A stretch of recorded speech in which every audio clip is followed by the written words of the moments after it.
أعوذ بالله من الشيطان الرجيم بسم الله الرحمن الرحيم وبه نستعين وهو خير المعين اللهم صل على محمد وآل محمد بسم الله الرحمن الرحيم وإني خفت الموالي من ورائي اللهم صل على محمد وآل محمد۔ میرے محترم سامعین کرام، میں نے آپ کے سامنے سورہ مریم کی آیت نمبر 5 کی تلاوت کا شرف حاصل کیا ہے۔ جناب زکریا نبی اللہ علیہ السلام نے دعا مانگی کہ اے بار الہ، مجھے خوف ہے اپنے بعد اپنے چچا زاد بھائیوں سے۔ یارثنی و یارث من آل یعقوب، اے بار الہ مجھے ایسا بیٹا عطا فرما جو میرا بھی وارث ہو اور آل یعقوب کا وارث ہو۔ قابل توجہ بات یہ ہے کہ جناب زکریا علیہ السلام یہ جو فرما رہے ہیں کہ مجھے خوف ہے اپنے بعد اپنے چچا زاد بھائیوں سے، تو اب سوال یہ پیدا ہوتا ہے کہ خوف کس چیز کے متعلق ہوتا ہے؟ خوف اس چیز کے متعلق ہوتا ہے جسے غصب کیا جا سکتا ہو، جسے لوٹا جا سکتا ہو، جسے چھینا جا سکتا ہو۔ یہ دنیا کی مال و دولت ہی ہوتی ہے کہ جسے غصب بھی کیا جا سکتا ہو، چھینا بھی جا سکتا ہو اور لوٹا بھی جا سکتا ہو۔ نبوت مراد نہیں ہے، کیونکہ نبوت کو نہ چھینا جا سکتا ہے اور نہ ہی غصب کیا جا سکتا ہے۔ اور جناب زکریا علیہ السلام کی مراد ہرگز یہ نہیں تھی کہ مجھے خوف ہے کہ میرے مرنے کے بعد کہیں میرے چچا زاد بھائی منصب قابض نہ ہو جائیں۔ چونکہ آپ دیکھ رہے تھے کہ میری بیوی ام کلثوم بنت عمران سن رسیدہ ہو چکی ہے اور خود میں بوڑھا ہو چکا ہوں، اور میرے چچا زاد بھائی اس انتظار میں ہیں کہ کب زکریا کا جنازہ دنیا سے اٹھتا ہے اور ہم ان کی دولت کو، ان کی جائیداد کو قبضے میں لے سکیں۔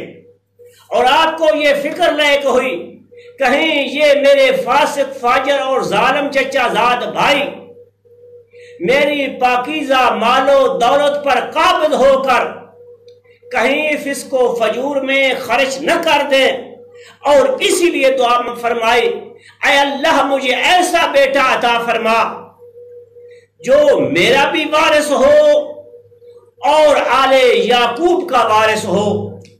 تو اب ہم نے کتب تفسیر کی طرف نظر کرتے ہیں اور دیکھتے ہیں کہ جناب زکریا کی مراد کیا تھی؟ کیا وہ مال و دولت کے متعلق وارث کی دعا کر رہے تھے کہ اللہ مجھے ایسا بیٹا عطا فرما جو مال دنیا میں میرا وارث ہو، یا جناب زکریا کا یہ قصد تھا کہ اللہ مجھے ایسا بیٹا عطا فرما جو عہدہ نبوت میں میرا وارث ہو؟ فخر الدین رازی اپنی مشہور و معروف تفسیر الکبیر میں سورہ مریم کی آیت نمبر 6 کی تشریح میں لکھتا ہے ثالثھا یارثنی المال و یارث من آل یعقوب النبوہ وہو قول سدی و مجید و شعبی و رویہ ایضاً عن ابن عباس و ضحاک۔ اہل سنت حضرات کی یہ 6 اہم شخصیات ہیں جن پر وہ اعتماد کرتے ہیں ان میں سے پہلے سدی ہیں، دوسرے مجاہد ہیں، تیسرے شابی ہیں، اور یہی روایت ابن عباس سے بھی مروی ہے، اور اسی قول کا قائل ضحاک بھی ہیں، اور یہ اہم 6 شخصیات فرما رہی ہیں، اور ان کا قول یہ ہے کہ جناب زکریا علیہ السلام دعا مانگ رہے تھے کہ اللہ مجھے ایسا بیٹا عطا فرما جو مال و دولت میں میرا وارث بنے اور عہدہ نبوت میں آل یعقوب کا وارث بنے۔ اب یہ قرآن کی آیت کریمہ ہے جس میں وراثت کا ذکر ہے کہ نبی دعا مانگ رہا ہے، اے اللہ مجھے ایسا وارث عطا فرما، ایسا بیٹا عطا فرما جو دنیا کی مال و دولت میں میرا وارث ہو اور عہدہ نبوت میں آل یعقوب کا وارث ہو۔ یہ تفسیر کبیر شیعہ حضرات کی کتاب نہیں ہے، یہ اہل سنت حضرات کی معتبر کتاب ہے، جس کے رائٹر کا لقب کیا ہے؟ مشکک العلماء فخر الدین رازی۔ انہوں نے اپنی اس تفسیر میں یہ بات ذکر کی ہے۔ اب آتے ہیں اس روایت کی طرف کہ جس روایت کو خلیفہ اول نے صدیقۃ الکبریٰ جناب فاطمہ الزہرا سلام اللہ و صلوات اللہ علیہ کے سامنے بیان کیا کہ تیرے بابا کا فرمان ہے کہ ہم گروہ انبیاء کا کوئی وارث نہیں ہوتا، جو کچھ ہم چھوڑتے ہیں وہ صدقہ ہوتا ہے۔ یہ خبر جو ہے یہ ظنی و صدور نہیں ہے، یہ معتمر و صدور ہے، کیونکہ اس خبر کا راوی فقط خلیفہ اول ہی ہیں۔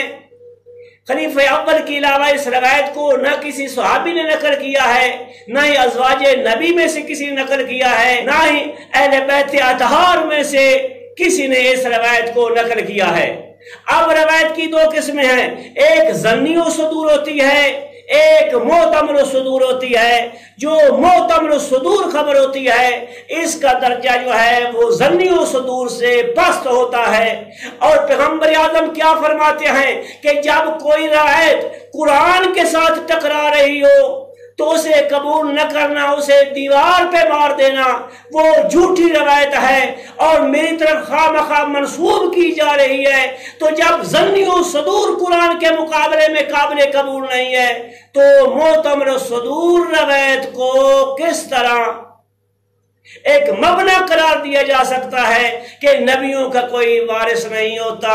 آخر دعوانا ان الحمدللہ رب العالمین۔